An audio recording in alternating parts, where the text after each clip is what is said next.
There are moments in a person's life that arrive without warning. No trumpet, no sign on the wall. Just an ordinary morning, a familiar corridor, and one bad decision by a man who believed he already knew everything he needed to know about the woman sitting quietly on that bench. He was wrong. He was so catastrophically, so completely wrong, that the mistake he made in those 3 minutes would follow him for the rest of his natural life. And the woman he tried to remove from a building she had every legal right to be in would one day stand at a podium, while the entire city of Richmond, Virginia watched and understood at last exactly who she had always been. But that morning, on a gray and rain-soaked Tuesday in late October, none of that had happened yet. The Hargrove County Superior Courthouse stood at the corner of Broad and Fifth, a towering structure of pale granite and marble that had been built in an era when government buildings were designed to make ordinary people feel small. The limestone columns out front were thick as tree trunks. The lobby ceiling stretched 4 stories high, its mosaic tiles depicting the scales of justice in gold and ivory, slightly faded now from decades of humidity and fluorescent light. By 8 in the morning, the corridors were already filling. Attorneys walked in pairs, heads bent over legal pads, voices low and urgent. Court reporters wheeled their equipment through the security checkpoint with practiced efficiency. Families clutched manila envelopes and whispered to each other in the echoing hallways, their faces carrying the particular exhaustion of people who had been waiting a long time for something they were not entirely sure would come. For Nadia Cole, the noise was simply background. She had spent the previous night beginning at 11 and ending just after 4 in the morning in the basement of the city's Municipal Financial Services building, auditing a set of servers that had been seized 9 days earlier under a court order. The servers belonged to a construction company called the Aldridge Vanthorpe Group. The company had spent the better part of 4 years building a very convincing story about itself. New contracts, community investment, ribbon-cutting ceremonies with city officials grinning beside freshly painted signage. But Nadia had been hired by the Virginia Attorney General's office 18 months ago to look past the story and find the math underneath it. And the math she had discovered told a very different story. The streets around the Hargrove County Superior Courthouse were quiet that Tuesday morning. Rain had been falling since 4 in the morning, a steady and unhurried October rain that blurred the edges of the buildings and made the granite of the courthouse facade look darker and heavier than usual. The flags above the entrance were sodden and hung still. On the steps, a handful of early arrivals stood under an overhang, checking phones, waiting for the doors to open. By 8:15, the lobby was already filling. The Aldridge Vanthorpe case had been drawing a gallery for 3 weeks. People who came not because they had a personal stake in the legal proceedings, but because the story it told of money taken from public places and public purposes by private men who believed they would never be asked to account for it, was a story that resonated. A school renovation that had been done wrong, a water treatment facility with materials that fell short of specification, a transit hub where the load-bearing elements were not what the contract said they would be. These were not abstract thefts. They were thefts from places that mattered to people who depended on them and had no particular way of knowing whether what they depended on was built correctly. Nadia Cole had spent 18 months making sure they would know. She passed through the lobby security checkpoint at 8:29. The guard at the desk, a young man she had seen on previous court days, checked her badge and waved her through. She took the elevator to the 3rd floor. She found the bench. She sat down. She opened her folder. She went to work. She was 38 years old.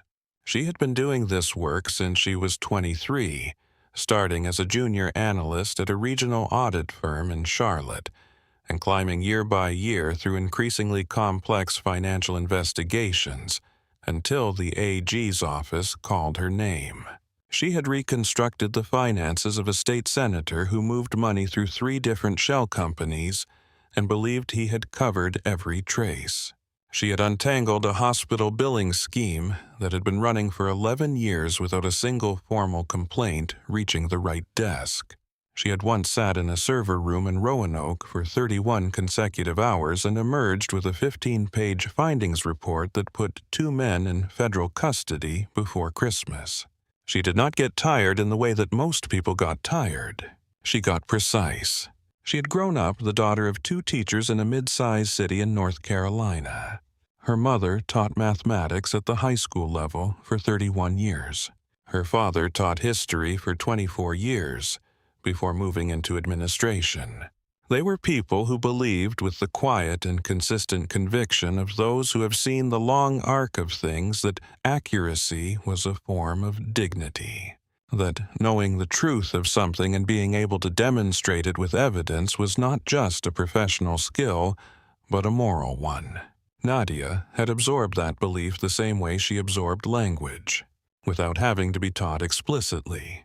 It settled into her and became the foundation of everything she did afterward. When she was 12, she had corrected a bank statement error that had been costing her family $11 a month for 4 months. Her mother had told her she was going to be a lawyer. Her father had told her she was going to be an auditor. She had told them both she was going to figure out exactly what the numbers were saying before she decided anything. That was still at 38 the most accurate description of how she operated. She figured out what the numbers were saying, and then she told people. She had never needed anyone's permission to be in a room to do that work. She had needed a desk, a chair, a power outlet, and enough time. The Aldridge Vanthorpe case had given her 18 months and access to everything she needed. She had used every hour of it. The more hours she worked, the cleaner and more focused her thinking became. It was a quality she had noticed about herself early in her career and had learned to trust absolutely. That morning, she had driven directly from the municipal building to the courthouse without stopping home. She was wearing dark cargo pants, a worn pair of steel-toed boots that had been her standard field gear during the months she spent visiting construction sites to understand how Aldridge Vanthorpe moved its materials, and an olive field jacket. There was a faint bleach stain near the hem of the jacket from a night 2 weeks ago, when she had been reviewing documents in a storage facility that smelled of industrial cleaner and concrete dust. Her natural hair was pulled back into a tight bun. She wore no jewelry, no watch, nothing that could catch on a low beam or a server rack. She carried a heavy accordion folder stuffed with transaction logs, annotated bank records, and a color-coded grid of shell company relationships she had spent the better part of 6 months building from scratch. The Attorney General's office had issued her a gold-embossed court access badge, laminated and formal with her name, and the seal of the Commonwealth of Virginia printed clearly across its face. She had clipped it to the left side of her jacket just below the collar first thing that morning. When she arrived at the courthouse and shrugged on the jacket against the October morning chill, the lapel shifted and folded inward the way well-worn fabric does. The badge disappeared beneath the fabric. She did not notice. She had other things on her mind. The restricted third-floor corridor of the Hargrove County Superior Courthouse was the domain of judges, senior legal counsel expert, witnesses with active court appointments, and the sworn officers of the court who served them. Access required either a valid bar credential, a judicial appointment, or a court-issued access badge. The security checkpoint at the elevator bank on the first floor was meant to enforce this, and generally it did. But Nadia had entered through the back stairwell, which the bailiff on duty had propped open with a rubber wedge, while he carried boxes from the storage annex to a different floor. She had shown her badge at the main lobby desk downstairs. They had waved her through without delay. She found an empty wooden bench outside Courtroom 7, near the north end of the corridor, sat down, opened her accordion folder across her knees, and began cross-referencing a set of wire transfer records against the annotated grid she had built over 6 months. The session inside Courtroom 7 was scheduled to begin at 9. It was currently 8:42. She had 17 minutes. She used them the way she used all her time. She worked. She had a method for waiting that she had developed over years of working investigations that required patience. She did not check her phone. She did not look at the clock. She simply worked on whatever piece of the problem was in front of her until the next thing was ready for her attention. This morning, the piece of the problem in front of her was a wire transfer that had originated at a holding account in Norfolk, passed through 2 intermediary LLCs in Delaware and Nevada, and arrived at a third account that had no activity outside of receiving these deposits, and then within 72 hours dispersing equivalent amounts in smaller parcels to 6 separate personal accounts.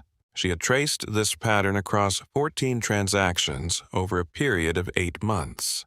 Each transaction coincided within a window of 10 business days with a city contract payment to Aldridge Vanthorpe. The company received the public money. The money moved. It shed its official identity as it moved like a snake shedding a skin, and emerged at the other end transformed officially into something other than what it was. This was the work. Not the dramatic part that people imagined when they heard the words financial investigation. Not the confrontations or the courtroom or the verdict. The long, patient, methodical tracing of a path through numbers that had been designed to obscure themselves. She had been doing this for 18 months. She was very nearly done. And then the footsteps came around the corner. Dale Mercer had been on the security detail for the Hargrove County Superior Courthouse for 17 years. He was 44 years old, broad-shouldered, and carried himself through the marble corridors with the unhurried authority of a man who had never been told, not in any way that stuck, that he was wrong about anything that mattered. He was white, thick-necked, with a jaw he held in a permanent half-clench, as though perpetually bracing for an argument he was certain he would win. He had grown up in Chesterfield County, the son of a retired county sheriff, and he had absorbed certain understandings about the world the way a child absorbs language, without being taught explicitly, without having to think about it, without ever being forced to examine where those understandings came from or whether they were accurate. His personnel file was a document that his union representative had spent considerable energy managing over 6 years. 9 substantiated complaints in that time. 6 of them involved Black or Latino visitors to the courthouse who had reported being stopped, questioned, or physically removed from areas where they had every legal right to be. All 9 complaints had moved through the union arbitration process. In 4 cases, the union had argued procedural error on the part of the complainant, and 3 more witnesses had not come forward in sufficient numbers to sustain the finding. In 2, the complainants had ultimately declined to continue the formal process, a decision that often had less to do with confidence in the outcome and more to do with the exhaustion of fighting a system that seemed designed to outlast you. Mercer had never been formally disciplined. He had never been suspended without pay. He had twice been given a written reminder about professional conduct standards filed in his record, and according to anyone who worked beside him, those reminders changed absolutely nothing about how he moved through this building or how he spoke to the people he encountered in it. He believed in the way some people believe in gravity or seasonal weather that he knew who belonged on the 3rd floor of the Hargrove County Superior Courthouse and who did not. It was not a belief he would have articulated in those words if asked directly. He would have said experience. He would have said instinct. He would have said 17 years on this detail, and I know every attorney, every clerk, every judge's aide, every regular who walks through this corridor, and when something is off, I know it. What he meant, though he would never have said it plainly, was that the 3rd floor of this courthouse was a place for certain kinds of people, men in expensive suits with briefcases that cost more than a week's salary, women in tailored blazers with credentials and leather holders, people who moved through this building as though they owned shares in it.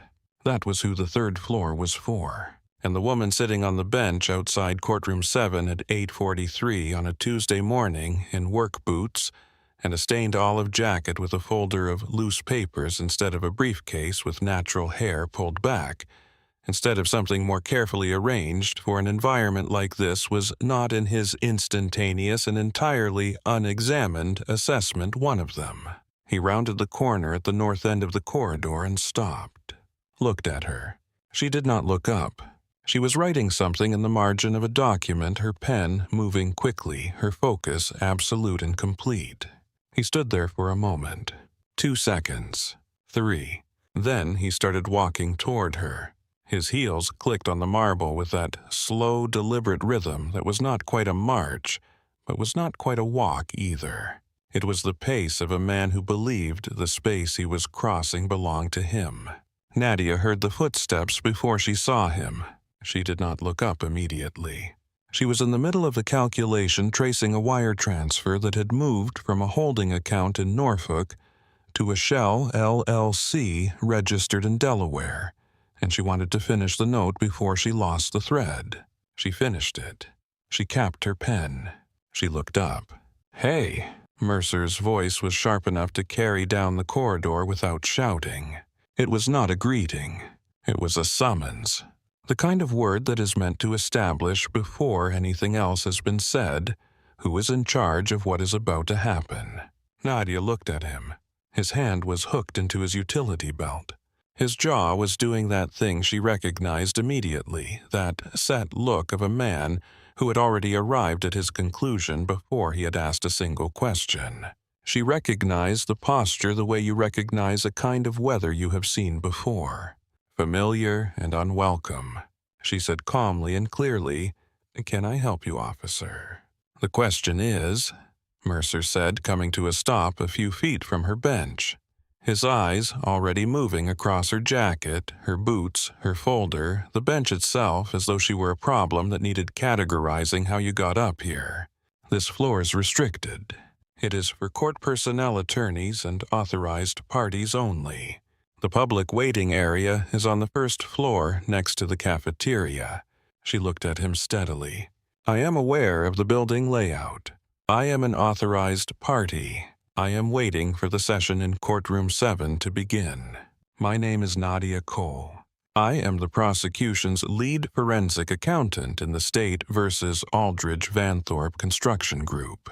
Mercer's expression did not change in the way a person's face changes when new information arrives and is processed. It changed in the way a face changes when an inconvenient statement has been received and set aside. "Right," he said. The word was not a word. It was a door closing. "Look, lady," he said, "I have been working this floor for 17 years, and I know every attorney and every credentialed expert who walks through that elevator. I don't know you. You need to pack up your drawing project and take the elevator to the first floor and wait in the lobby like everybody else before I decide to write you up for trespassing." She held his gaze. She did not shift or look away. She did not check herself against his assessment of her. "If you check the court manifest for today," she said, "my name is on it. It has been on it for 3 weeks. I was issued a court access badge by the Attorney General's office." She reached toward the left lapel of her jacket. Mercer took a half step forward. His hand moved to the handcuffs at his waist. Not reaching for them, not touching them, just letting her know they were there. His voice dropped. "I don't need to check a manifest. I know who is authorized to be on this floor, and I don't know you. Now get up." Nadia took a breath, slow and even. She had dealt with this before. Not here, not in this corridor, but she had been in buildings where her presence was treated as an error to be corrected, and she had learned through experience that was both painful and instructive that calm was not weakness in these moments. Calm was a form of documentation. Every word she said at a controlled volume, every request she made with specificity, every refusal she offered without flinching was being recorded in the memory of the moment. In the hallway, in the eyes of the paralegal who had slowed her walk 20 feet away, in the consciousness of the administrative clerk who had cracked open an office door at the sound of raised voices. She said, "I am not going to get up. I have a court-issued access badge. My name is on the day's manifest. I have lawful authorization to be on this floor, and I am asking you to verify that before you make a decision you cannot take back." The air in the corridor thickened. A second door opened further down. Two faces peered out. Mercer felt the defiance land in his chest like something hot. He had stood in this corridor for 17 years. He had removed people who did not belong here. He had been thanked for it. He had been told he was good at his job. He had 9 complaints and 0 formal discipline, and a union that had consistently stood between him and any consequence that might have clarified earlier and more forcefully what kind of man he was. He leaned in close. His voice went low and deliberate, the kind of quiet that is meant to feel like a hand around a wrist. He said, "You are going to close that folder. You are going to stand up, and you're going to walk to the elevator. If you do not, I will remove you from this floor in handcuffs, and I promise you you will spend the rest of this morning in a holding cell in the basement level of this building." Nadia closed her accordion folder carefully. Her hands were steady. She latched the clasps. Then she leaned back slightly against the bench. She did not stand. She looked up at him, and what he saw in her face was not the fear he was accustomed to producing with that voice and that posture and that specific kind of quiet. It was not the flustered apology, the sudden deference, the quick reaching for a phone to call someone who could vouch for her presence. What he saw was something composed and cold and absolutely certain. She said, "Officer, I am going to tell you something clearly, and I am going to tell you only once. You are making a very serious mistake. If you remove me from this floor, you will be obstructing an active felony trial in which I am the prosecution's primary expert witness. I am telling you this now clearly and in plain language because in approximately 60 seconds the option to walk away from this will no longer be available to you. Check the manifest. That is all I am asking you to do. Walk to the clerk's desk and check the manifest." Mercer looked at her. He looked at the jacket, the boots, the folder, the bench. The sheer audacity of the instruction delivered from a seated position by a woman he had already categorized and dismissed short-circuited something in him. He was not used to being told to walk away. He was not used to a woman looking up at him from a courthouse bench as though she were the one with authority in this hallway. He felt his temper break in the way that dry things break. No bending, no warning, just the clean snap of something giving way. He reached down and grabbed her left arm above the elbow. His fingers were thick and his grip was not gentle. The pain was immediate and sharp, radiating from her elbow into her shoulder joint. Nadia's body went rigid. She said clearly and loudly enough for the paralegal who had stopped moving, and for the 2 administrative staffers who were now fully in their doorways, "Take your hands off me. I do not consent to this. I am not resisting. You have no lawful basis for this contact." Mercer tightened his grip and hauled her to her feet. Her accordion folder slid off her lap and hit the marble floor with a crack that rang down the corridor. Transaction logs scattered across the tile, fanning out in a pale arc around the bench. "Resisting an officer," Mercer announced. He said it to the corridor, to the witnesses and doorways, to some imaginary audience of approving colleagues. "You are done, lady." He twisted her arm behind her back and pushed her forward. Nadia planted her feet. She was smaller than him by a significant measure. She outweighed him in precision and purpose, but not in mass. He pushed harder. Her steel-toed boots slipped slightly on the polished marble. "This is assault," she said, her voice still controlled but carrying now a fine edge of something urgent and precisely placed. "You have not checked the manifest. You have not verified my identity through any lawful means. You are physically restraining a state employee without lawful basis, and there are witnesses in this corridor." "I don't need to check anything," Mercer said. His breath was close and carried the stale sourness of gas station coffee and a long morning. I run security on this floor. I say who stays and who goes. He pushed her forward. He could have walked her to the elevator. That was the rational decision. That was the choice a man with any genuine awareness of his own professional exposure would have made. Walk her to the elevator. Send her to the lobby file the incident report let the front desk sort out who she was. Safe. Contained. Undramatic. But Mercer was not in that moment operating from awareness. He was operating from wounded pride and 17 years of a certain kind of unchecked authority. He had been defied on his floor. He had been told to walk away by a woman with a folder of papers and a field jacket. He had been looked at without fear, and he wanted with a force that overrode every other consideration to be seen prevailing. He wanted the attorneys and the clerks and the bailiffs to look out their doors and see Dale Mercer doing his job, doing it correctly, taking out the garbage. Courtroom 7 was 30 feet away. He could see the lights on through the long, narrow panel of reinforced glass beside the door. The session had been scheduled to begin at 9, and it was now 9:02, and he was going to walk this woman down that aisle and show this whole floor who ran things up here. He pushed Nadia toward the heavy oak doors. She said one last time with a weight in her voice that was not anger, but was something more absolute than anger, something more certain. If you open those doors, you will not be able to close them again. This is your last opportunity. Mercer reached out with his free hand and pushed the brass handles. The doors swung open. The sound that entered the courtroom with them was the sound of marble corridor and morning air, and Mercer's deliberate footsteps, and the reluctant scrape of Nadia's steel-toed boots on a surface she was not being given the choice to walk across willingly. Then the doors closed behind them, and the entire room went absolutely, completely, and devastatingly silent.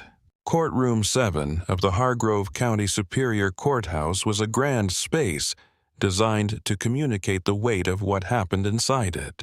Dark mahogany paneling lined 3 walls. Frosted glass windows filtered the morning light into something dim and serious, and suffused with consequence. 6 full rows of gallery seating, and every seat was occupied.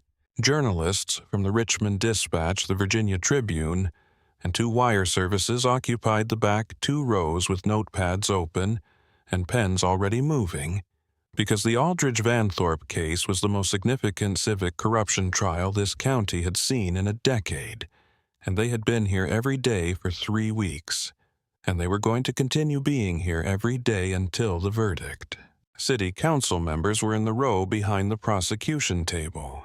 Representatives from 3 separate advocacy groups sat near the aisle. 12 members of a jury occupied the high-backed chairs to the left, and all 12 of them turned now toward the back of the room at the sudden intrusion of sound. The gallery of Courtroom 7 held the kind of audience that the Aldridge Vanthorpe case had been drawing for 3 weeks. Not just the legal press, not just the City Hall correspondents who covered municipal finance as a beat, but the investigative reporters who had been following the paper trail since the original whistleblower complaint 9 months ago. The ones who had filed public records requests and waited and filed again, and waited some more and finally gotten back documents that confirmed what they had suspected, that the public money set aside for the renovation of 2 elementary schools on the south side had been quietly redirected through a series of accounting maneuvers elegant enough to require a specialist to decode into the private accounts of people who had never laid a brick or poured a footing or inspected a load-bearing beam in their lives. They were here because the story was real, because $14 million of public money had been stolen from infrastructure that real families used. From schools where children sat in chairs and learned things and trusted that the ceiling above them was what it was supposed to be. From a water treatment facility that served 3 neighborhoods on the river. From a transit hub where people with early shift jobs stood in the cold at 6 in the morning and waited for a bus. Real people, real money, and they were in this courtroom to watch someone explain line by line how it had happened. No one in that gallery had expected the morning to begin with a security officer dragging the prosecution's lead witness down the center aisle in handcuffs. But when it did not, a single pen in the room went still. At the front of the room, elevated behind a massive bench of carved oak, sat the Honorable Constance Okafor. Judge Okafor was 61 years old. She had served on the bench of the Hargrove County Superior Court for 19 years. Before that, she had spent 12 years as an assistant district attorney in this same city, trying cases in these same courtrooms, learning the architecture of the law from the inside. Before that, 2 years clerking for a federal circuit court judge, who had told her on her last day that she had the sharpest legal mind he had encountered in 30 years on the bench. He had said it without sentiment in the way that precise people state precise things. She was known in the Virginia judicial community for a particular quality, not severity, not volume, precision. She said very little, and what she said arrived with the weight of something that had been measured carefully before it left her mouth. When you appeared before Judge Okafor and you were wrong, you knew it immediately, because she told you without theater, without dramatics, without any of the performance that lesser jurists use to substitute for clarity.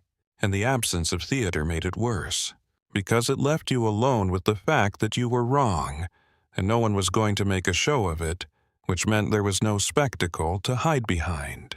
What made Judge Okafor formidable was not her reputation. Reputation is what other people say about you, and it can be managed, inflated, distorted. What made her formidable was the quality of her attention. She watched. In 19 years on the bench, she had developed the capacity to observe a courtroom the way a seasoned pilot observes weather. Not just what was visible at the moment, but what the visible things predicted. She watched the way attorneys moved when they were confident, and the way they moved when they were managing doubt. She watched juries in their box, the small shifts in posture that indicated something had landed or had failed to land. She watched witnesses and read the gap between what they said and how they held themselves when they said it. And she watched the proceedings with the awareness of a person who understood that what happened inside this room had consequences outside it. Real consequences. For real people. For the families in the gallery. For the city whose money had been stolen. For the structures that real people used and relied on and trusted without knowing whether they should. She had not missed the sound of the oak doors opening at 9:02. She had not missed the quality of the silence that followed. And she had not for a single second missed the expression on Dale Mercer's face as he marched down that center aisle. The expression of a man who was certain he was right. She had seen that expression many times in 19 years. It was never a good sign. She had been addressing the defense counsel regarding a procedural matter when the oak doors at the back of the courtroom swung open. She finished her sentence. She set down her pen. She looked toward the back of the room with the calm, unhurried gaze of someone who had seen many things in this courtroom over 19 years and was prepared at all times to see one more. What she saw was a security officer she recognized as Dale Mercer, a man who had worked the third-floor security detail of this courthouse for years, and whom she had never had occasion to formally address, gripping the arm of a black woman in a field jacket and steel-toed work boots and marching her down the center aisle of her courtroom. The woman's arm was twisted behind her back. Her face was tight with controlled pain. Her jaw was set. Her eyes, despite everything, were steady. Mercer's voice came up the aisle ahead of him. He was projecting. He wanted the room to hear. He wanted to be understood as executing a necessary function. "Apologies for the interruption, Your Honor. I found this individual loitering in the restricted wing of the third floor. She was uncooperative, refused to identify herself, and resisted my lawful commands. I am removing her from the premises and taking her to the holding area on the basement level." He expected nods. He expected the bailiff to move toward him and assist. He expected the judge to offer a brief acknowledgement and wave them out so the session could resume. The reaction he received was none of those things. At the prosecution table, a man named Marcus Webb, Senior Assistant Attorney General for the Commonwealth of Virginia, stood up so fast that his chair slid backward on its rollers and struck the low wooden rail with a sound that cut through the hushed gallery. He was 51 years old, lean, with a full beard going gray at the edges, and in 19 years of trying cases in courts across this state, he had never not once abandoned courtroom decorum the way he abandoned it in that moment. Marcus Webb had been in this business long enough to have faced a great many things without losing composure. He had tried a case while a hurricane was battering the coast 2 hours south, and the windows of the courthouse were rattling in their frames. He had cross-examined a witness who had lied to him directly for 45 minutes before he had sufficient evidence to demonstrate the lie, and he had maintained his tone throughout. He had sat across a conference table from men who had defrauded the state of significant amounts of public money, and he had been professional. He had been precise. He had kept his voice level and his questions focused, because that was what the work required. But when he looked up from the prosecution table at 9:02 and saw Dale Mercer marching down the center aisle of Courtroom 7 with Nadia Cole's arm pinned behind her back, something in Marcus Webb gave way. Not his professionalism. He recovered that within seconds. But the initial reaction, the standing too fast, the chair sliding back, the voice that came out louder and with less control than he had intended, that was not professional. That was human. That was a man who had worked with Nadia Cole for 18 months, who had watched her spend weekends in server rooms and nights in basements, and early mornings going over numbers that other people would have handed off to a junior analyst. That was a man who knew what this case had cost her, and what her presence in this courtroom that morning meant, looking at her being dragged toward him by someone who had no idea who she was. He recovered. He always recovered. But the initial reaction was real, and every journalist in the gallery had seen it, and they wrote it down. He came around the prosecution table at something close to a run. What in God's name he said, and the sentence had no ending because his voice gave out somewhere in the middle of it. Nadia. He said her name again louder. Nadia. From the bench a sound. Not loud, not performative. 3 sharp strikes of the gavel, each one clean and precise, like the sound of something breaking that was meant to break. The room went still. Judge Okafor's voice when it came was not loud. It was the opposite of loud. It was the kind of quiet that is louder than shouting, because it fills all available space and leaves no room for anything else. Officer Mercer. She said the name without inflection. Release that woman's arm. Mercer stopped walking. He was halfway down the center aisle. He looked at the judge. He looked at the prosecutor who had come around the table and was now closing the distance between them. He looked at the 60-something faces in the gallery. All of them turned toward him and felt the first real trickle of something cold and specific moving through his chest. Your Honor. He said she was found in the restricted wing without visible authorization. She was exhibiting non-compliant behavior. She refused to provide identification when requested, and she resisted my commands. Refused to provide identification, the judge repeated. The phrase was not a question. It was a stone placed on a scale. Heavy. And if you do not remove your hand from that woman's person in the next 2 seconds, she continued, her eyes absolutely level, her voice absolutely still, I will direct my bailiff to place handcuffs on your wrists in this courtroom in front of every journalist seated in this gallery. 1. The second did not need to come. Mercer dropped Nadia's arm as though it had become something he did not want to be holding. He stepped back. His hands went up, palms outward, the instinctive gesture of a man who has just arrived somewhere he does not fully understand. Nadia stepped away from him. She moved her left shoulder in a slow rotation, testing the joint.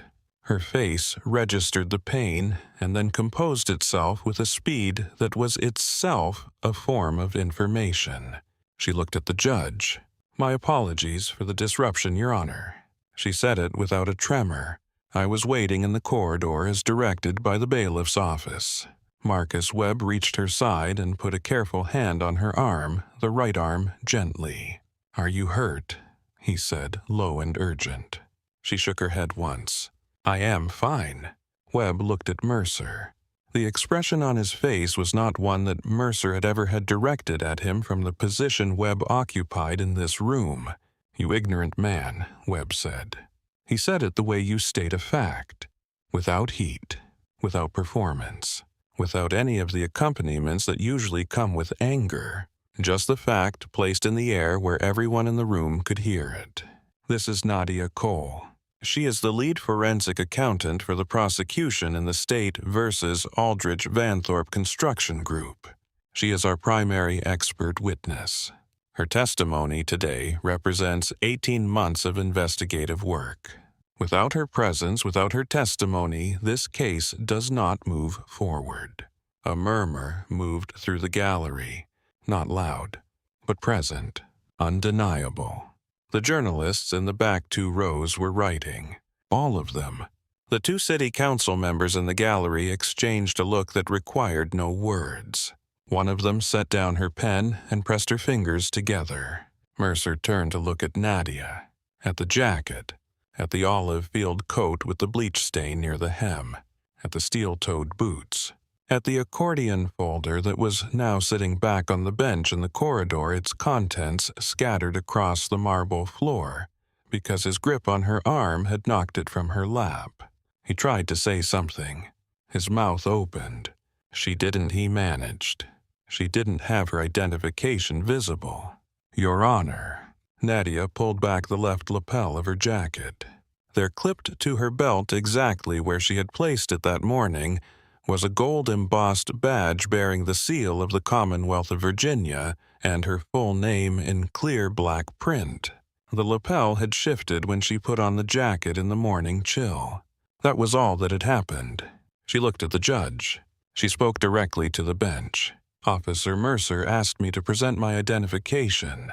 When I reached toward my jacket to retrieve this badge, which was clipped to my belt beneath the lapel, he stated that if I reached toward my coat, he would assume I was reaching for a weapon. He then forcibly restrained my left arm and brought me into this courtroom.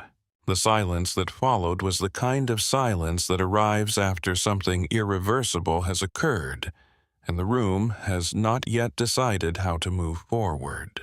Judge Okafor removed her glasses. She set them on the bench in front of her. She looked at Dale Mercer. She looked at him for a long, still moment. Then she said bailiff.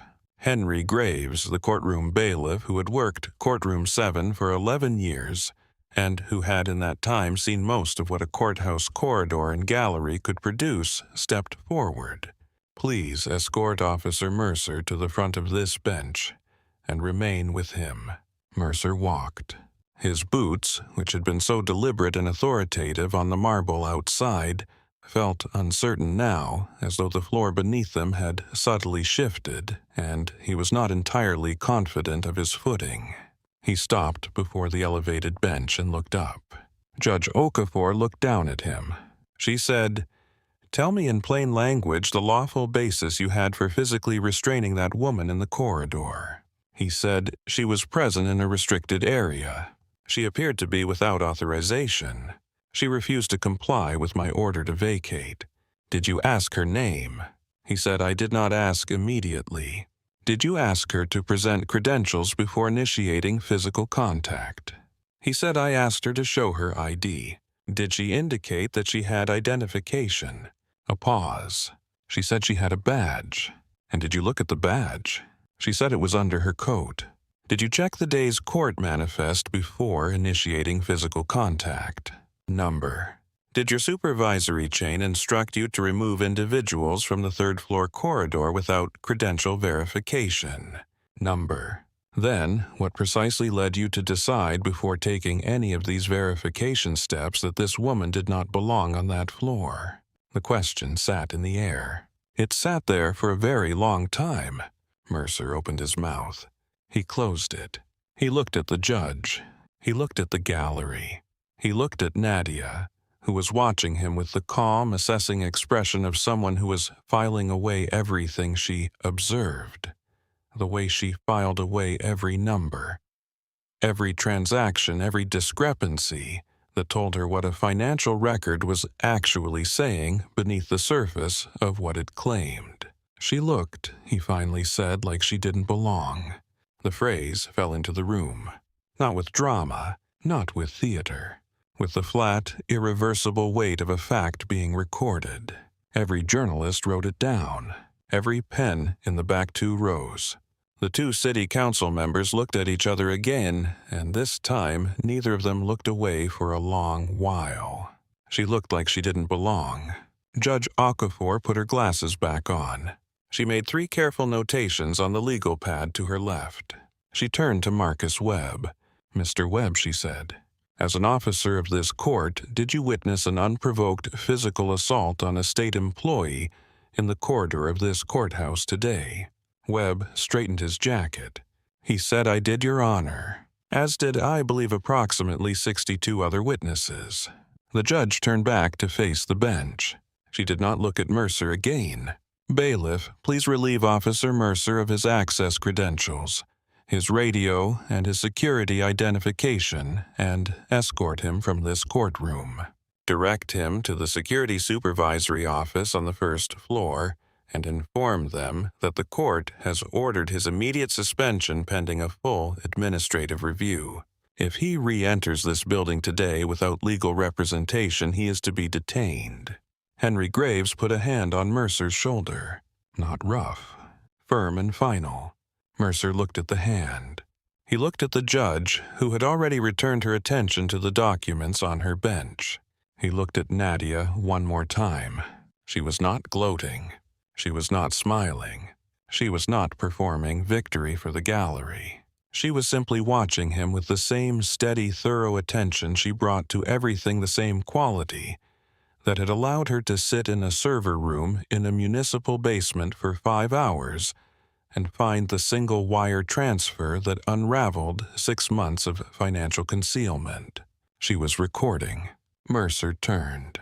He walked back up the center aisle of Courtroom 7, the same aisle he had marched down with Nadia's arm pinned behind her back, the same aisle he had chosen specifically because he wanted to be seen, because he had wanted the attorneys and the journalists and the court staff to see Dale Mercer handling his business. Every seat in the gallery was still turned toward him. Every pen had stopped. At the courtroom doors, the bailiff took his keycard and his radio and his building identification badge and placed them in a tray that was then sealed with a dated and initialed label. The heavy oak doors closed behind him. In the corridor outside, standing beside the bench where Nadia's accordion folder still sat, with transaction logs scattered across the marble floor, in a pale arc, Mercer stood alone. 2 administrative staffers were already on their phones. One of them, a woman named Kerrigan, had filmed approximately 90 seconds of the corridor confrontation on her personal device before Mercer had reached the courtroom doors. She had filmed from inside her doorway, her hand slightly shaking. The footage was already uploading. By the evening of the day of the incident, the corridor footage had been viewed by nearly 400,000 people. The clip was 16 seconds long. It showed Mercer's hand on Nadia's arm. It showed the angle of her shoulder. It showed the accordion folder hitting the marble floor. It showed her saying something that the audio muffled and caught at a distance, did not quite reproduce clearly enough to transcribe, but whose tone required no transcription. And it showed Mercer's face, not angry, not frightened, satisfied. The face of a man who believed he was doing exactly what he was supposed to be doing. That was the thing that people who shared the clip wrote about. not the physical confrontation, the expression, the absolute, uncomplicated certainty. The comments sections filled overnight. Local residents who had experienced similar confrontations in public buildings across the city wrote about them. Women who had been turned away from office building lobbies. Men who had been followed through department stores. People who had been asked to produce identification in situations where their white counterparts had been waved through without a second look. The clip became in the way that certain short pieces of video become a focal point for something much larger than the 16 seconds it contained. And in the morning, the journalist who had been in Courtroom 7 filed stories that made the focal point even sharper, because they had the transcript. She looked like she didn't belong. Those words, in print, in every story, above the fold, inside Courtroom 7. Judge Okafor took a slow sip of water from the glass on the bench. She set it down. She looked at the prosecution table. "Mr. Webb," she said, "if your witness is ready, I suggest we proceed without further delay. I will not allow the conduct of a single courthouse security officer to derail a case that this court and this city have been waiting on for a very long time." Webb turned. "The state calls Nadia Cole," he said. Nadia picked up a copy of her prepared summary from the prosecution table. She walked to the witness stand. She raised her right hand. She was sworn in. She settled into the chair. Her accordion folder was in her lap. Her boots were flat on the floor. Her posture was straight. The gallery watched her. The same boots, the same jacket. The same woman who had been dragged down this aisle 45 minutes ago, now occupying the witness stand with the unhurried authority of someone who had always known she would end up here and had never for a single moment doubted her right to take this seat. She looked at Marcus Webb. She was ready. She had always been ready. For the next 4.5 hours, Nadia Cole dismantled the Aldridge Vanthorpe Construction Group with the quiet, methodical authority of someone who had been building toward this moment for 18 months. She explained how the company had won 3 public construction contracts from the city of Richmond worth a combined $41 million, a partial renovation of 2 elementary schools on the south side, a water treatment facility expansion along the river corridor, a new transit hub on the East End where 4 bus lines converged and several thousand commuters passed through every single day. On all 3 projects, she said Aldridge Vanthorpe had substituted lower-grade materials than the contracts specified. They had billed the city for the higher-grade materials they never used. The difference, which she had traced through 4 layers of shell companies' intermediary accounts and falsified invoices over 18 months of work, amounted to $14.3 million. She showed the jury the transaction chains on the courtroom display. She explained each shell company line by line. She presented the color-coded grid she had built from scratch, designed specifically so that 12 people who were not forensic accountants could follow the money from where it left the city to where it disappeared into the private accounts of the men who had stolen it. The defense counsel, Lawrence Gould, a man who wore shoes that cost more than some people's weekly salary and had successfully defended 2 previous construction fraud cases by creating doubt around methodology attempted on cross-examination to undermine her. He questioned whether her transaction reconstruction involved assumptions. He suggested that several of the connections she had drawn were interpretive rather than evidential. He implied, without quite stating it directly, that the dramatic circumstances of the morning, the disruption in the corridor, the physical confrontation, the forcible entry into the courtroom might have influenced the jury's perception of this witness in ways that were not purely based on the evidence. Nadia listened to each question. She answered each one. "The transactions are in evidence," she said. "The shell company registrations are in evidence. The wire transfer records, the bank statements, and the audited accounts are all in evidence. Nothing I have presented today is my opinion. It is arithmetic, and arithmetic does not adjust based on how long someone has been in practice or how much their shoes cost. The jury watched her. Lawrence Gould was good at his job. That was not in dispute. He had defended 2 previous construction fraud cases, and in both instances had managed to introduce sufficient doubt about the prosecution's financial methodology to avoid conviction on the primary charges. He was skilled at finding the seams in an argument, the places where an expert's confidence in their own methodology might reveal an assumption that had been passed off as a conclusion, the places where the chain of evidence, however strong, contained a link that could be held up to the light and questioned. He began by asking Nadia about her use of transaction clustering, a methodology that groups related transactions based on timing and amount proximity, and treats the group as a single movement of funds. He asked whether transaction clustering was a universally accepted methodology in forensic accounting. She said it was widely used and peer-reviewed, and that she had applied it in accordance with established professional standards. He asked whether the selection of the clustering window, the 5-day window she had applied to group transactions as related, was her own professional judgment or an industry standard. She said it was a professional judgment made based on the operational characteristics of the specific shell company structure, which she then explained in detail that required Gould to listen carefully and say nothing for 45 seconds. He asked whether the conclusions she had drawn about the movement of funds from Aldridge Vanthorpe through the shell company network to personal accounts were conclusions or interpretations. She said that the wire transfer records documented the movement of specific dollar amounts on specific dates between specific accounts. She said that the shell company registrations documented who owned those accounts. She said that the personal account statements documented who received the money at the end of the chain.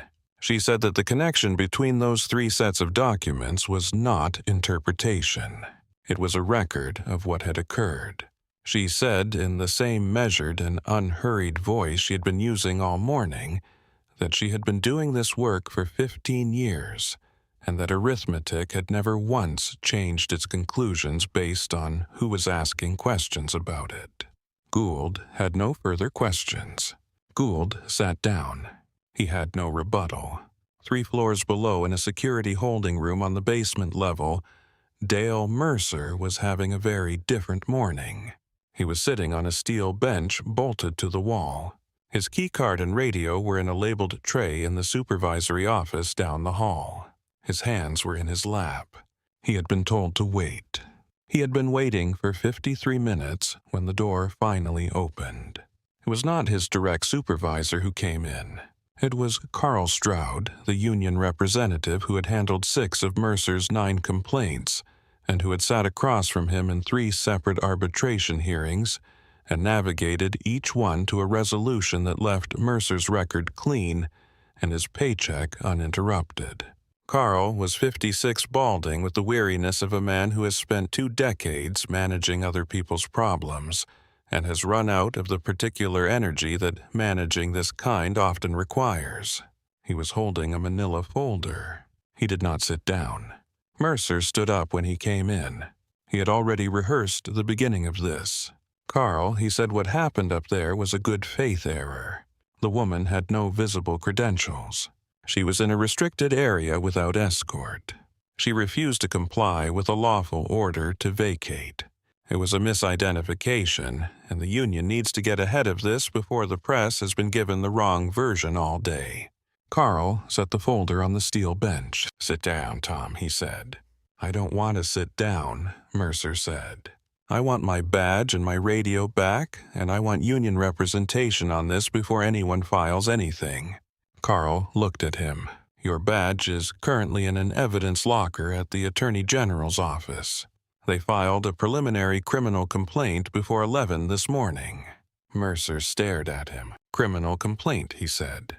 "Third-degree assault," Carl said. "False imprisonment. Official oppression. 3 separate charges. And the union is not extending representation for this incident." Mercer felt the floor shift beneath him. What do you mean not extending representation? The bylaws protect officers acting within the scope of their lawful authority, Tom. You violated that scope in approximately 6 ways in the span of 5 minutes. He opened the folder. You bypassed credential verification.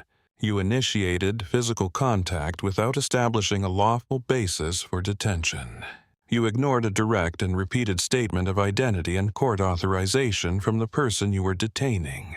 You failed to contact your supervisory chain before escalating. You brought the individual into a live courtroom session, in handcuffs, in front of a sitting judge and the senior assistant attorney general and 62 members of the press. Mercer said it was a mistake. I did not know who she was. Carl looked at him with the look of a man who has said what he needed to say and has nothing more to offer. Footage from the corridor has already been broadcast on 2 local stations, he said. Channel 4 ran it at 11:15. The AG's office issued a statement at noon. The courthouse director has convened an emergency review, and the law firm that represents the forensic consulting group this woman works through filed a civil notice of claim against the county at 2 o'clock. It was a mistake, Mercer said again. Carl picked up the folder. You told a sitting federal judge in open court with the press present that you removed that woman from a floor she was legally authorized to occupy because, and I am quoting the transcript that was just emailed to this office, she looked like she didn't belong. Mercer said nothing. That is what you said, in front of everyone. Carl Stroud had been a union representative for 22 years. He had handled cases involving excessive force complaints on duty accidents, harassment allegations, and procedural violations. He had sat in arbitration hearings where the evidence against the officer in question was substantial, and the outcome had gone in the officer's favor anyway, because the arbitration process was designed with a particular set of protections that could, when applied carefully and consistently, produce that outcome. He was not himself a corrupt man. He was a pragmatic one. He believed that the system he worked within had a function, and that the function was to protect people who wore a uniform from being destroyed by accusations that were sometimes unfounded. He had seen unfounded accusations. He had also seen accusations that were entirely founded, and that the system had, through his work and the work of people like him, been prevented from producing their natural consequences. He was not at peace with all of those cases, but he had made his peace with the distinction between what he believed and what the job required. He had never, in 22 years, walked into a holding room and told an officer that the union was withdrawing representation. He had done it today.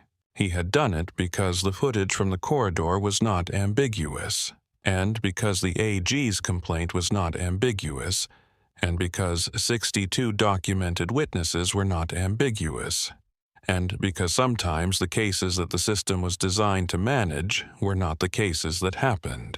Sometimes the case that happened was this one. He had walked out of that holding room, and he had not looked back. And driving home that evening, past the Hargrove County Superior Courthouse with its sodden flags and its pale granite, he had tried to figure out whether he felt relieved or something else. He was still working on that. Get a private attorney, Tom. Call home. Do not contact anyone from the 3rd floor. Any witness, any staff member affiliated with the Aldridge Vanthorpe case, or anyone from the AG's office under any circumstances. Carl paused at the door. He looked back. For what it is worth, he said, and his voice was not unkind, only final. She had a gold badge clipped to her jacket. You never looked. He walked out. The door closed. Mercer sat in the steel-benched holding room in the basement of the Hargrove County Superior Courthouse. The irony of his location had not escaped him. This was the room he had told Nadia Cole she would spend the morning in. He had said it as a threat. He had said it with complete certainty. And now he was the one sitting in it without his badge, without his radio, without the union that had carried him through 9 complaints in 6 years, and for the first time in 17 years, without a floor to walk. The week that followed moved with a specific and terrible momentum. The Richmond Dispatch ran a 14-paragraph story on Wednesday morning. The story included a screenshot from Kerrigan's corridor footage, time-stamped, showing Mercer's hand on Nadia's arm. It included the exact phrase from Judge Okafor's in-court exchange. She looked like she didn't belong. Those words, on every news feed in the city, on the front page of the print edition below the fold but visible from the rack, shared across every platform by the following morning. 2 advocacy groups issued statements by Thursday. A third filed a formal request for an independent review of Mercer's full personnel history on Friday afternoon. By Friday evening, the Aldridge Vanthorpe trial had moved into its final discovery phase. The pressure of Nadia's testimony and the evidentiary record she had spent 18 months constructing had begun to produce its effects at the company's executive level. 6 mid-level managers and directors facing the mathematical clarity of a financial case that left them no ambiguity about their exposure instructed their attorneys to open plea negotiations. The company's chief financial officer, a man named Mitchell Crane, who had personally approved the wire transfers that moved $14 million from public contracts into private accounts, through 4 layers of shell companies, agreed to full cooperation in exchange for a reduced sentence recommendation. He submitted a hard drive. The drive contained 17 months of encrypted internal financial records. On a Tuesday evening, Nadia was in the Attorney General's Financial Crimes Conference Room. She was there with Marcus Webb, 2 forensic technology specialists, and Crane's attorney, who had submitted the decryption key as part of the cooperation agreement. The drive contained a subaccount labeled Site Facilitation, biweekly cash payments, recipients identified only by internal employee codes. Nadia spotted the pattern in the payment dates in approximately 8 minutes. She leaned forward over the conference table. She looked at the payment calendar. She looked at the city building inspection records she had been carrying in her head for 18 months. She said quietly to Webb, "These align." He looked where she was pointing. Every major payment in this subaccount lands within 4 business days of a city building inspection that was formally passed without the required structural sign-off documentation on file. Webb straightened. He looked at the drive specialist. "Run the decryption against the recipient codes," he said. The specialist typed for 90 seconds. The screen flickered. The alphanumeric codes resolved into names. Most were contractors. 2 were overnight dispatchers at municipal yards. 1 was a building inspector whose name appeared in a dismissed complaint from 18 months ago that no one had followed up on. And then 4 entries from the bottom of the list. Nadia went very still. CM04, Dale Mercer, Hargrove County Superior Courthouse Security Division, $3,200 per month, 26 months, $83,200 total, paid through a home improvement company registered in Henrico County under a name that was on further investigation that of Mercer's brother-in-law. Webb read it twice. He sat back in his chair.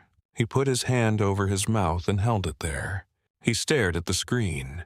Then he looked at Nadia. When he saw her in the corridor that morning, he said slowly, "Do you believe he knew who you were?"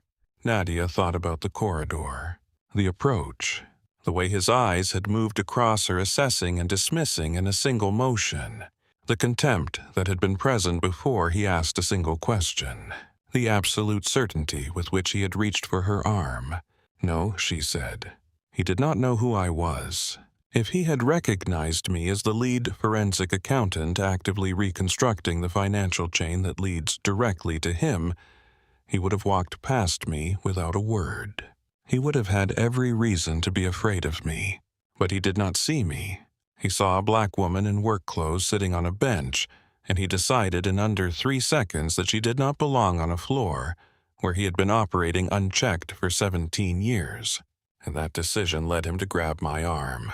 Webb nodded. And grabbing your arm, he said, led him to march you into the one room in this building where the people with the authority and the evidence to prosecute him were assembled in real time, waiting. Nadia said nothing for a moment. Then she said, "The math always comes out." Webb picked up the phone and called the FBI. The following Monday, Mercer was in the leather-chaired office of his private defense attorney, a methodical man named Philip Cotter, discussing a defense strategy that centered on good faith misidentification and the ambiguity of visual assessment in high-pressure security environments. The glass door to the law firm suite opened. Marcus Webb walked in.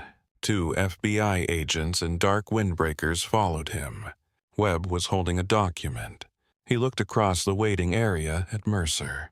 He said his name. Cotter stood. He said that Webb could not approach a represented individual without an appointment or a warrant. Webb held up the federal arrest warrant signed that morning.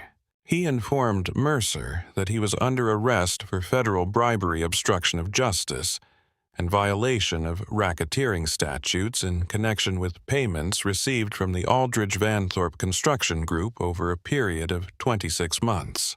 Mercer's face went the color of old chalk. His mouth opened. His mouth closed. The agent to Webb's left moved around the desk and took Mercer's arm. He let himself be stood up. He let his arms be positioned behind his back. He felt the metal of the handcuffs close around his wrists.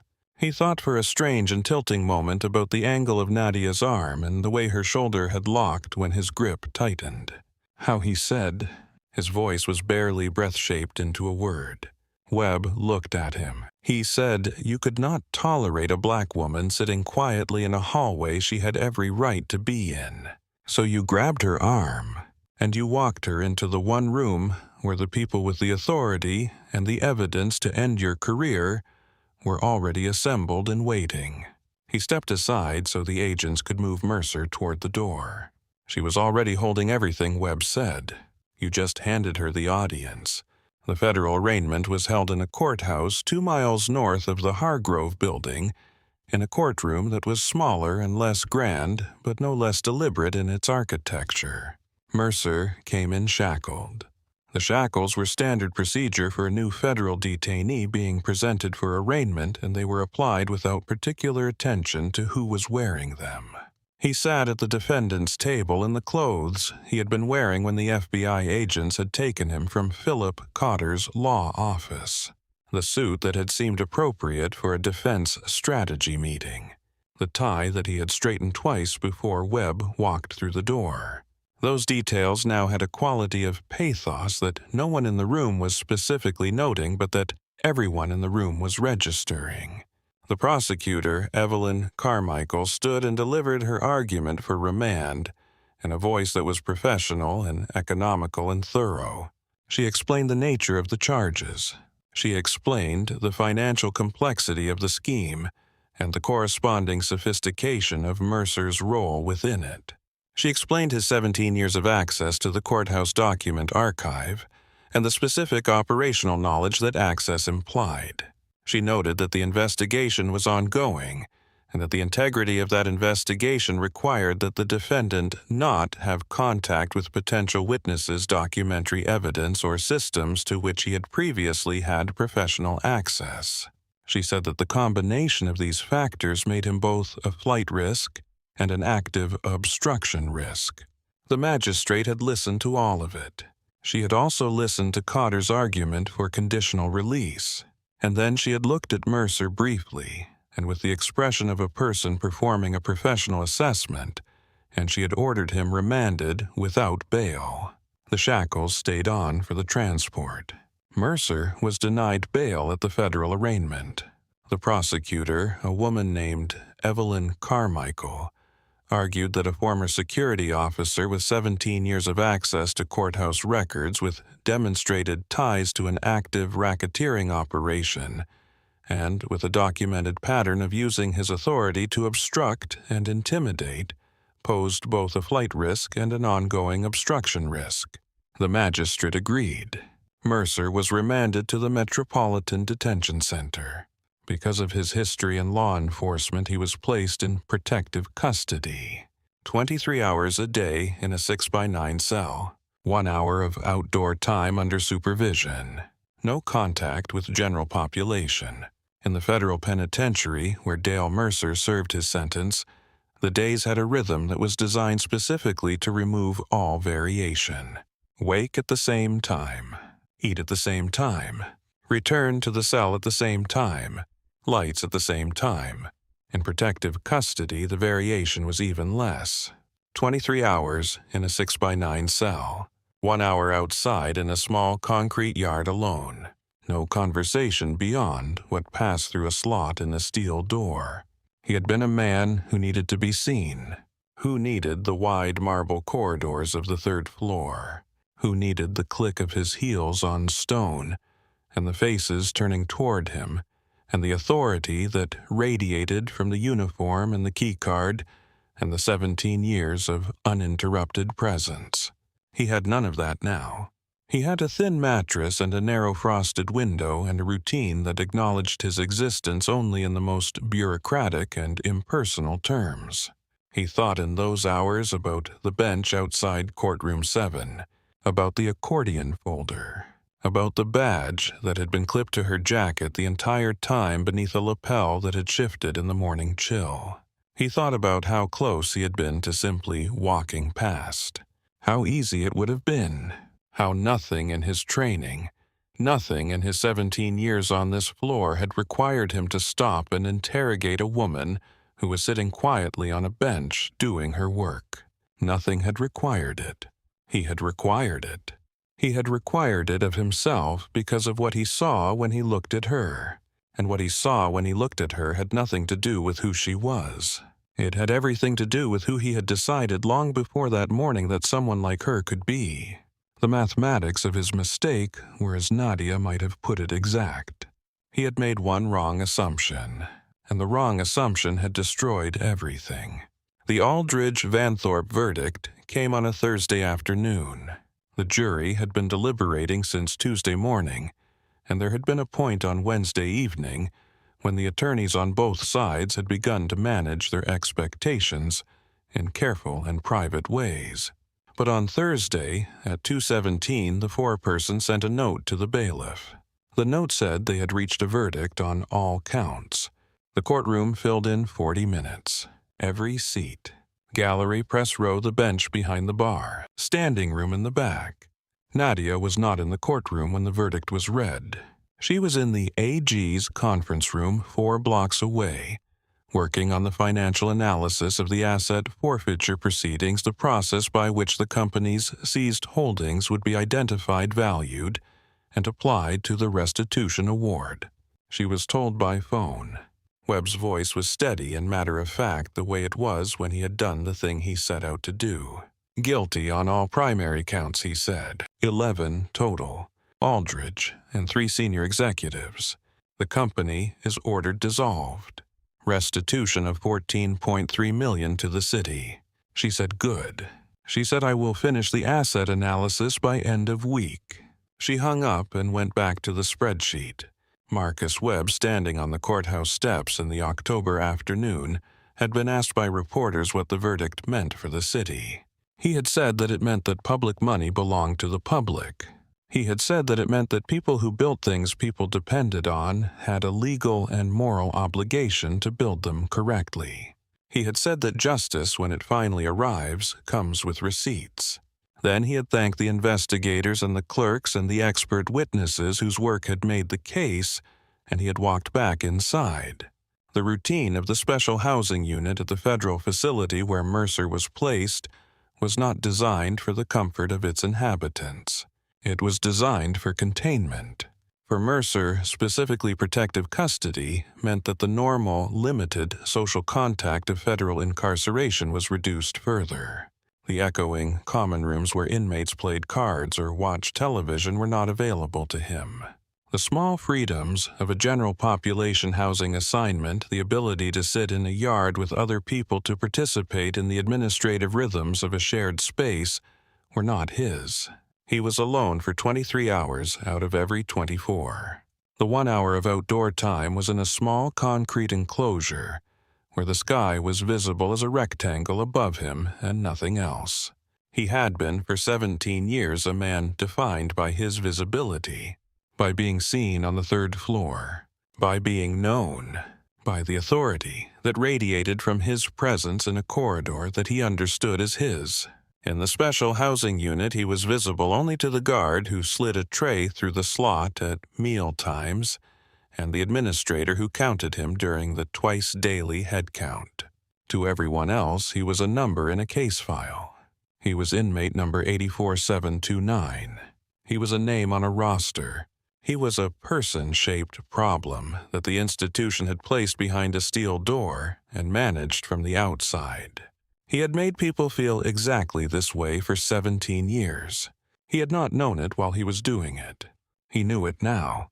The national press, which had been circling the story since the morning of the Courthouse incident, received the racketeering charges with the particular energy of journalists who recognize a story with genuine structural depth.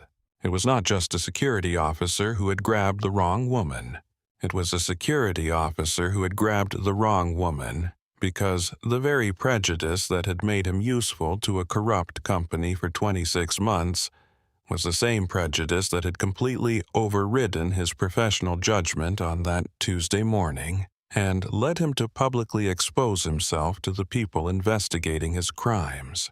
He looked like he didn't belong in law enforcement, one editorial read. It is a pity it took someone grabbing her arm for anyone to notice. The trial of the state of Virginia versus Aldridge Vanthorpe Construction Group concluded before Mercer's federal case came to trial. The jury deliberated for 2 days and returned guilty verdicts on 11 counts against the company's chief executive, Edmund Aldridge, including contract fraud, wire fraud, and conspiracy to defraud the government. 3 senior executives received convictions on related charges.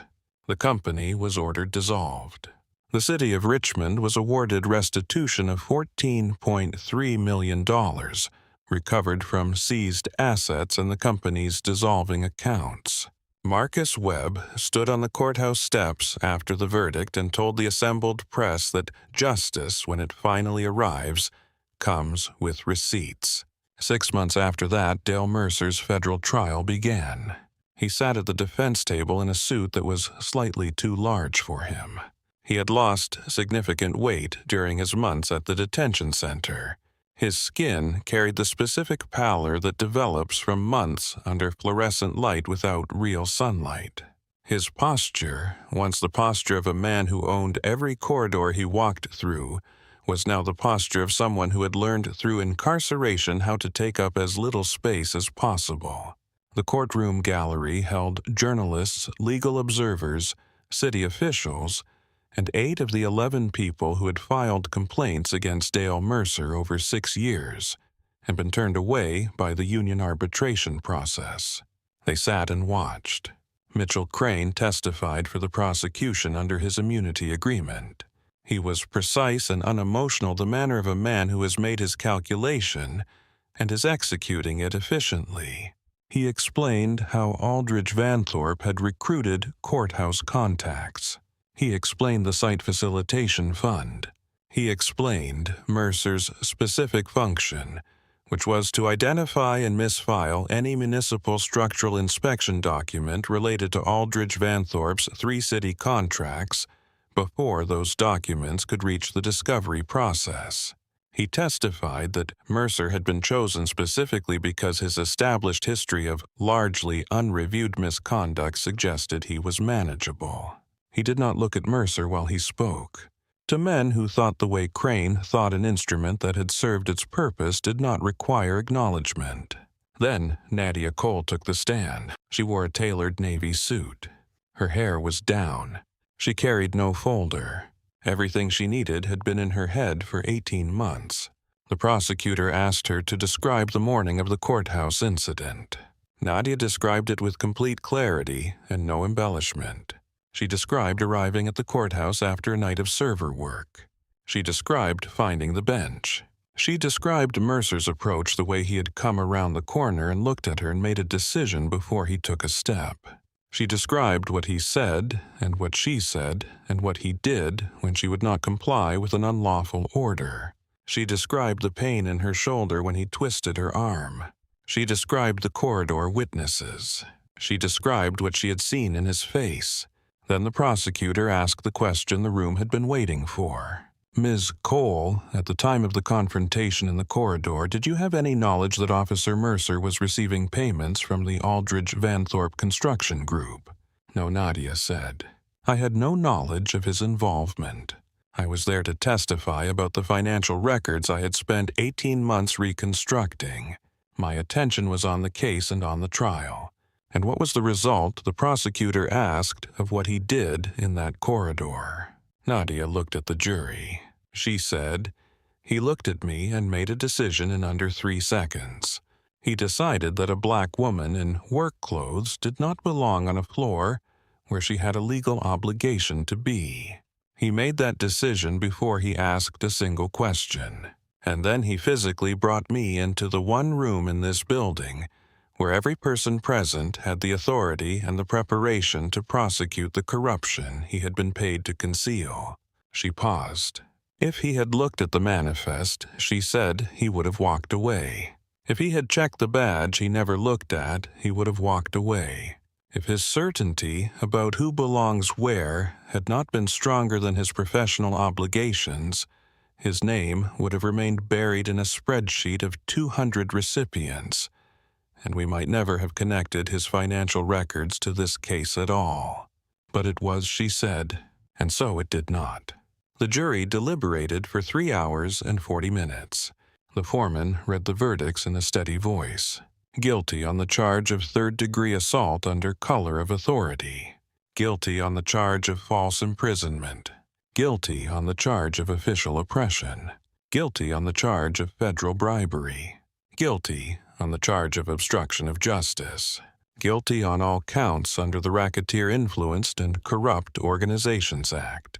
When the final verdict was read, Mercer did not move for a long moment. His hands were folded on the defense table. Then the federal marshals came. He stood.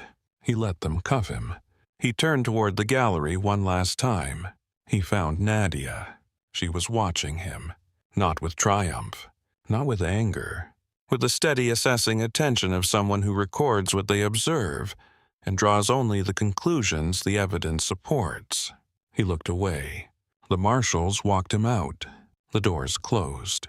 Federal Judge Raymond Archer delivered the sentence 3 weeks later. He said you were entrusted with access to the halls of justice in this city. The trust was not ceremonial. It was the foundation of your authority and the only legitimate basis for everything you did in that building. You used that access not to protect the institution, but to sell it. You made ordinary citizens doubt their right to be in a public building year after year with no meaningful consequence. And when you finally reached for the wrong person on the wrong morning, you did not even know it. That he said is the most damning thing about this case, not the corruption, the obliviousness. The sentence was 32 years in federal prison without possibility of parole for the first 22. The city of Richmond was awarded full restitution from Mercer's seized assets. All of them, including the payments, every dollar. There is a particular quality to the moment when someone who has done wrong for a long time and been protected from the consequences of that wrong finally encounters those consequences in full. It is not always what the people who watch them do wrong expected it to feel like. It does not always feel like triumph. Sometimes it feels like exhaustion, like the release of a tension that has been held for so long that the release itself is disorienting. The 8 people who had filed complaints against Dale Mercer over 6 years and been turned away by the union arbitration process and gone home to their families and their routines carrying the particular frustration of having done the right thing and been told that the right thing was not sufficient. They were in the gallery for the federal verdict. They watched the foreman read the counts. They watched the marshals move in. They watched Mercer look back at the gallery one last time. Some of them looked back at him. Some of them looked at the floor. Some of them looked at Nadia afterward. In the corridor outside the courtroom, a woman named Diane Watkins, who had filed the first of those 9 complaints 6 years ago, after being removed from the third-floor corridor for reasons Mercer had documented as suspicious behavior, and she had documented as walking to the clerk's office with a certified letter found Nadia near the elevator bank. She did not have a prepared speech. She had not rehearsed anything. She just said, "You did not know about us when you sat down on that bench." And Nadia said, "No, I did not know about you." Diane said, "But you sat down anyway." Nadia said, "I had work to do." Diane nodded. She said, "That is the whole of it, is not it." She pressed the elevator button. The doors opened. She stepped in. The doors closed. Nadia stood in the corridor for a moment. Then she walked back toward the courtroom. She had work to do. 3 months after sentencing, Marcus Webb called Nadia on a Tuesday afternoon. She was in her office reviewing a set of municipal bond records for a new case in Northern Virginia that had nothing to do with any of this. She answered on the second ring. Webb said, "I have news about the Mercer asset disposition." She set down her pen. He said, "The federal judge accepted my petition regarding the specific bribery proceeds. The $83,200 paid to Mercer over 26 months to misfile those inspection reports. Every dollar." She waited. "Those funds," he said, "have been formally designated to endow the Hargrove County Public Integrity Fellowship, a fully funded 2-year scholarship for Black women entering the fields of forensic accounting, public finance auditing, or municipal oversight. Applications open next spring. The fellowship," he added after a pause that felt deliberate, "will be named the Nadia Cole Public Integrity Fellowship." She said, "You did not have to do that." He said, "The judge agreed with me that there was a precision to it that the situation required." She was quiet. She was thinking about the 26 months of bi-weekly payments, about the 11 inspection reports buried in the wrong folders to buy a corrupt company the time it needed, about the schools and the water treatment plant and the transit hub and the thousands of people who passed through them every day without knowing how close those structures had come to failing, about a man who had been paid month after month to make sure the truth arrived too late. And now every dollar of that money would pay for a young woman to learn how to follow the math. She said, "That is the most precise thing I have heard in 2 years." Webb laughed. He said, "I thought you would appreciate the arithmetic." Richmond, at the end of all of it, was still a city that had things to fix. That was true before Nadia Cole sat down on a bench in the third-floor corridor. It was true after. The difference was that one specific strand of the corruption that had been quietly undermining the things the city needed to function had been pulled loose and pulled on and followed all the way to its origin. And the people responsible for it were no longer in positions to protect themselves with the structures they had exploited. That was not everything. It was not a complete resolution to every form of injustice that moved through the corridors of public institutions. It was one case, one woman, one bench, one man who made one catastrophic assumption about who she was. But one case completely and thoroughly pursued is not nothing. It is, in fact, the whole of what justice is made of. Case by case, number by number, truth by truth. On a Tuesday morning in early spring, 14 months after the day, Dale Mercer pushed open the oak doors of Courtroom 7. Nadia Cole walked into the Hargrove County Superior Courthouse through the main lobby entrance. She wore a charcoal blazer and the same steel-toed boots, cleaned now but not replaced. She took the elevator to the 3rd floor. She walked the corridor toward Courtroom 7. On the bench outside the courtroom, a young black woman sat with her head bent over a folder of papers she was annotating. She wore a graduate school sweatshirt. She was 23 or 24. A gold credentialing badge was clipped clearly and visibly to the front of her lanyard. She had been escorted to the third floor by the bailiff per the credentialing escort protocol that Marcus Webb had implemented as his first official act as Director of Public Integrity. Nadia slowed. She did not stop. The young woman looked up at the sound of footsteps. Their eyes met for a moment. Nadia nodded. The young woman nodded back. Nadia walked on. She passed the small bronze plaque mounted beside the entrance to the document annex. She did not stop to read it. She already knew what it said. Evidence does not disappear. It waits. The plaque beside the entrance to the document annex on the third floor of the Hargrove County Superior Courthouse had been placed there by the court staff without any formal authorization. It had been ordered and paid for by a collection of clerks, bailiffs, court reporters, and administrative assistants who had worked in the building for years and who had each in their own way understood what the events of that Tuesday morning had revealed about the place they worked in. Not about the building itself, about the people who moved through it, about the gap between what the building was meant to be a place where the truth was examined and justice was sought, and what certain people unchecked and unexamined over years had made of it.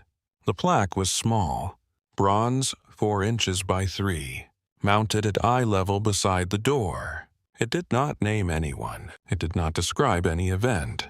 It simply stated what had always been true about the work that happened in the room beyond the door, and what would remain true regardless of who tried to interfere with it. Evidence does not disappear. It waits. Nadia had been told about the plaque by the senior court clerk who had organized the collection. She had been told over the phone a call that lasted 6 minutes, during which the clerk had explained the idea and the process and then asked whether Nadia had any objection. Nadia had said no. She had said she was honored. She had said she thought it was exactly right. She had hung up and then sat for a moment at her desk, not doing anything in particular. Just sitting. Just thinking about the things that last and the things that do not. She pushed open the doors to Courtroom 7 and walked in. The bailiff looked up from his desk. "Good morning, Ms. Cole," he said. "Good morning," she said. She took a seat at the prosecution table. She opened her folder. She found the page she needed. She began to work. The bench outside was the same. The marble floors were the same. The frosted glass windows sent the morning light in through the same dim and serious angle.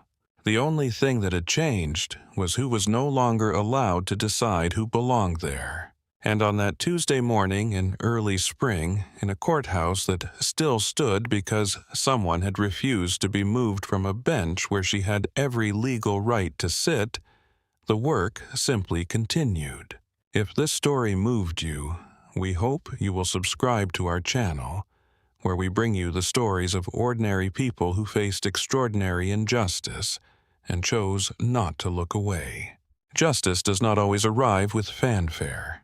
Sometimes it arrives in work boots, carrying a folder, and it simply refuses to move.